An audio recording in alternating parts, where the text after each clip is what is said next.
La préparation des appels maintenant.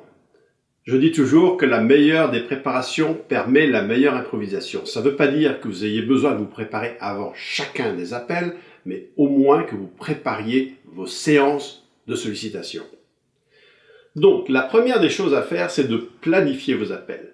L'erreur que font trop de vendeurs, c'est de se dire, après tout, je suis très occupé, donc je vais répondre à mes clients actuels, et ce que je vais faire, c'est que je vais appeler dès que j'aurai 5 minutes. Parce que dans ces cas-là, vous n'êtes pas efficace. En fait, vous n'appelez que quelques clients par jour, c'est pas sérieux, c'est pas la bonne manière de faire de la sollicitation. Si vous voulez véritablement solliciter vos clients, vous devez, choisir un endroit qui soit calme, si possible un bureau avec une fenêtre. Pourquoi? Parce qu'on fait toujours mieux quand on a du plaisir à faire les choses et que la lumière du jour, c'est toujours la meilleure, et on dit qu'elle est bonne contre la dépression, surtout quand il y a du soleil. C'est un type de lumière qui est plus blanche et différente des lumières d'intérieur. Idéalement, vous devriez prévoir des plages de temps de 3 heures minimum dans votre agenda. Une fois de plus, si vous prévoyez une demi-heure ou 1 heure, c'est pas suffisant, c'est pas sérieux, c'est pas comme ça que font les meilleurs vendeurs. Donc, minimum 3 heures dans votre agenda et idéalement même une journée complète. Si vous prévoyez ça par demi-journée, tentez de varier ces demi-journées-là, quelquefois le matin, quelquefois l'après-midi. Pourquoi? Parce qu'il y a des clients qu'on peut atteindre le matin, d'autres l'après-midi.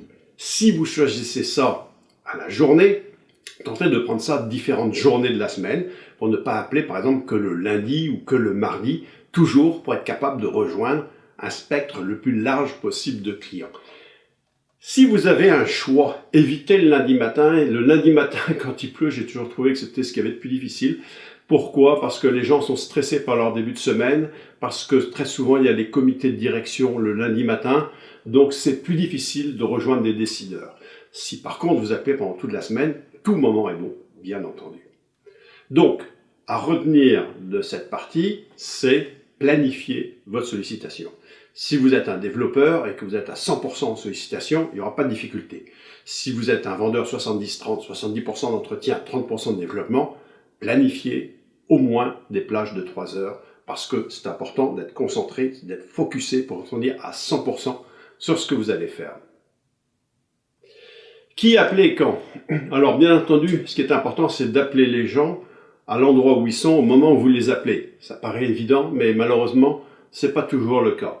Donc des particuliers, vous évitez de les appeler à leur domicile s'ils sont en âge de travailler. Comme je disais dans une précédente histoire, il y a un de mes conseillers qui disait, tu vois, ça sert à rien d'appeler des clients, parce que de toute façon, ils répondent jamais. Mais je leur dis, quel âge ont-ils? Quelle date de naissance? Quel âge ont-ils actuellement? Donc, qu'est-ce qu'ils font? Ils travaillent. Pourquoi tu appelles au domicile? Bon. Donc, les particuliers, soit vous les appelez le soir, ou alors le samedi matin, qui est un excellent moment pour les appeler, ou éventuellement le dimanche, si vous osez les déranger du moins. Sinon, si vous avez leur numéro au travail, appelez-les au travail. Si vous ont laissé leur numéro de travail, il n'y a pas de raison que vous ne les appeliez pas. De plus, et les vendeurs d'expérience le savent, quand on appelle au travail, les gens ont généralement plus de temps pour discuter que quand on les appelle le soir pendant leur repas. Donc profitez-en, et puis s'ils vous disent qu'ils sont pris, respectez-le. S'ils ne répondent pas, c'est peut-être qu'ils sont occupés à faire autre chose. Quant aux personnes âgées, vous pouvez les appeler à leur domicile, bien entendu, pendant toute la journée. Puis s'ils ne sont pas là le matin, parce qu'ils font leur marche du matin, appelez-les l'après-midi, ou vice-versa. Les clients d'affaires, bien entendu, on les appelle de manière privilégiée au bureau. Néanmoins, les heures de bureau ne sont pas forcément les moments les plus faciles pour parler aux décideurs. Pourquoi? Parce qu'ils ont mis en place un certain nombre de barrières. On va voir tout à l'heure comment faire, mais ils ont quelquefois des assistantes qui sont là pour filtrer les appels, des boîtes vocales. Donc, et puis ils sont en réunion, très souvent. Donc, la manière idéale de les joindre, c'est généralement avec leur téléphone portable, soit le matin dans leur voiture quand ils vont à leur travail, soit, ma préférence, le soir quand ils rentrent chez eux parce qu'ils sont relax, ils ont terminé leur journée. Si, bien entendu, vous avez leur numéro de portable. Et puis, s'ils sont disponibles, parce que très souvent, ils se servent de ça également, eux, c'est normal, comme moment pour appeler les gens. Alors, il y a une chose qu'il faut savoir aussi, c'est que quand vous les appelez dans leur voiture, vous allez me dire, ils n'ont pas leur agenda avec eux, vous ne pouvez pas prendre rendez-vous. En fait, il y a une manière de le faire, on va voir, grâce au rendez-vous tentatif, vous posez la question de savoir à votre client quand est-ce que vous pensez être disponible, peut-être vendredi matin. C'est parfait, alors écoutez, conduisez tranquillement, faites attention à votre route, mais je vais tentativement vous envoyer une invitation Zoom par exemple, ou une invitation téléphone par courrier électronique, et puis si par hasard c'est pas possible, eh bien vous me le direz. En gros, vous renversez la chose, c'est-à-dire que c'est à lui de vous dire non, plutôt qu'à vous de rappeler par la suite. Ça fonctionne généralement très bien avec la majorité des gens que j'arrive à rejoindre. Bon, maintenant, de plus en plus, avec le travail à domicile, travail à distance, etc., il est nécessaire de parler à votre client alors qu'il est au bureau chez lui.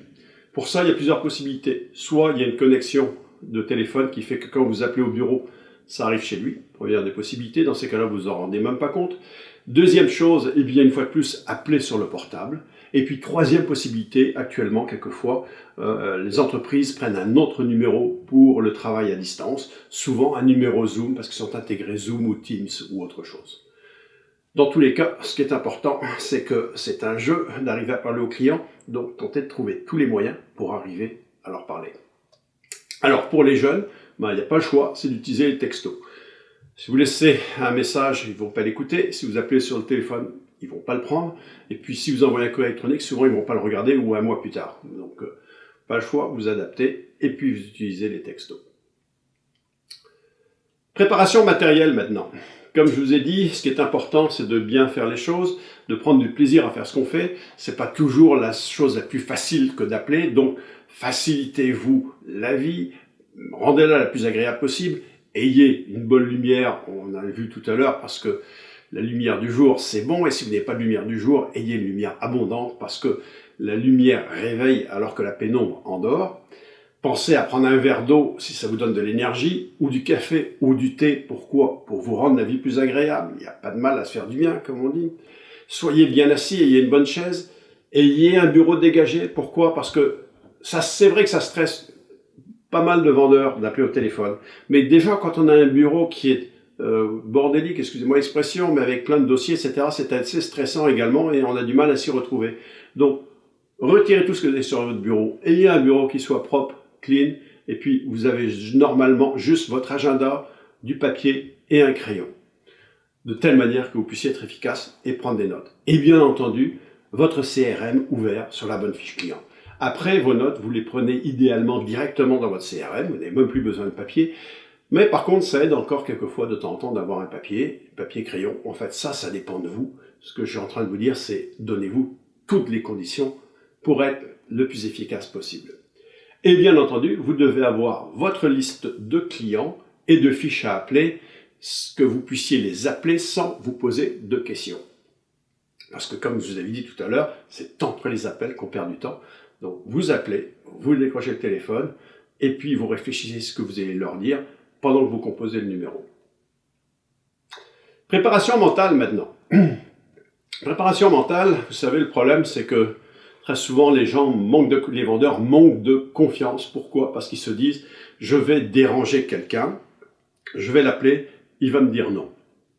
Donc, plutôt que de vous dire que vous allez déranger, soyez confiant et dites-vous plutôt que vous allez aider votre client, que vous allez lui proposer quelque chose dont il pourrait avoir besoin, que vous allez l'informer de quelque chose et que c'est un plus que vous pouvez leur apporter. Vous allez déjà casser votre a priori sur lequel vous risquez de le déranger. Non, vous l'appelez, c'est sûr, pour un service ou un produit ou quelque chose que vous pouvez faire pour lui. Donc, dites-vous que c'est quelque chose de positif pour lui, c'est important qu'il vous écoute. Néanmoins, je sais très bien que la peur du téléphone, c'est la peur du non.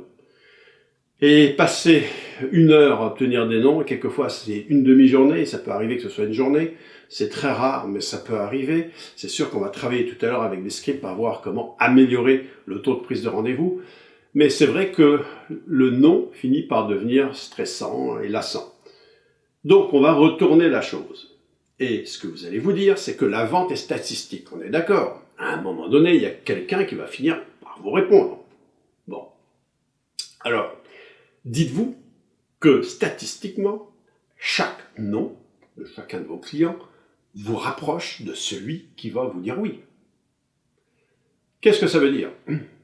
Ça veut dire que vous pouvez remercier chacun des clients qui vous dit non, parce qu'il vous rapproche de celui qui va vous dire oui. Extraordinaire. On a transformé du négatif en positif. Fabuleux. Bon, maintenant, il y a une autre technique, c'est de se dire, après tout, je fais de la prospection, je fais 100 appels par jour, j'en fais donc multiplié par 5 jours par semaine, 500, et je suis payé tant par semaine. Vous pouvez lui dire, je m'en fous qu'il me dise oui ou pas non, parce que statistiquement, chaque appel me rapporte le salaire de la semaine divisé par 500, par exemple. Donc, vous pouvez vous dire, finalement, peu importe qu'il me dise oui ou non, puisque là encore, c'est statistique, et puis, chaque appel me rapporte tant. Bon, c'est pas ma préférée, mais certains utilisent ça. Moi, mon préféré, c'est le prochain, c'est le gros. En l'occurrence, c'est la roue du casino que vous contrôlez vous-même. Donc, souvent, il m'est arrivé, quand j'ai commencé à créer mon entreprise, d'appeler donc le vendredi après-midi alors qu'il faisait beau. Puis à 4h, 4h30, vous voyez qu'il fait beau, c'est le printemps, vous avez envie d'arrêter. Mais je me disais non, je vais en faire un de plus parce que le prochain, ce sera peut-être le gros. Vous savez, comme les gens au casino qui n'ont pas envie d'arrêter leur machine, parce qu'ils se disent que s'ils partent pour aller aux toilettes, c'est le suivant qui va toucher le gros lot. Mais là, c'est différent, c'est vous-même qui contrôlez ça avec votre propre métier, c'est vous-même qui contrôlez la roue. Donc c'est merveilleux, et d'ailleurs souvent les meilleurs contacts que j'ai eus, ce sont des contacts que j'ai pris le vendredi après-midi, après 4h30 ou 5h, et la raison est simple, c'est que si vous appelez des décideurs, généralement ils sont là, parce que les décideurs, les gens qui comptent, restent souvent à travailler tard. Les autres sont partis par contre, donc il n'y a personne pour répondre au téléphone, et qu'est-ce qui répond au téléphone? Eh bien ce sont souvent les décideurs. Et en plus ils se posent la question de savoir qui appelle à ce moment-là. Quelquefois, ils peuvent se dire également, c'est quelqu'un de ma famille qui appelle. Donc, très souvent, ils vont décrocher le téléphone. Et c'est souvent là que j'ai eu les contacts les plus intéressants, les plus pertinents, ceux qui m'ont rapporté le plus par la suite. Mais l'objet de vous dire ça, c'est de vous dire que vous êtes à votre casino, dans votre propre casino. C'est vous qui contrôlez la roue. Et le prochain, ce sera peut-être le gros. Alors, dernière manière de faire. Vous pouvez vous dire, après tout, je suis assis sur de la terre. Mais sous cette terre, si je gratte un peu, eh bien, il y a une mine d'or, et je vais chercher les pépites. Et là, c'est vous, une fois de plus, qui avez le contrôle, pourrait-on dire, de votre mine d'or, puisque c'est vous qui pouvez gratter pour aller chercher les pépites. À partir de là, ce que je vous laisse, c'est décider quel est le système qui va vous motiver le plus, qui vous parle le plus, pourrait-on dire. Celui qui est le plus souvent utilisé, c'est de transformer le négatif en positif, c'est-à-dire chaque non me rapproche du oui et je peux remercier chacune des personnes qui me dit non. Mais ça, c'est personnel, c'est à vous d'aller chercher ce qui est le plus motivant pour vous. Ça en arrête là, on va voir la prise de rendez-vous avec les clients actuels.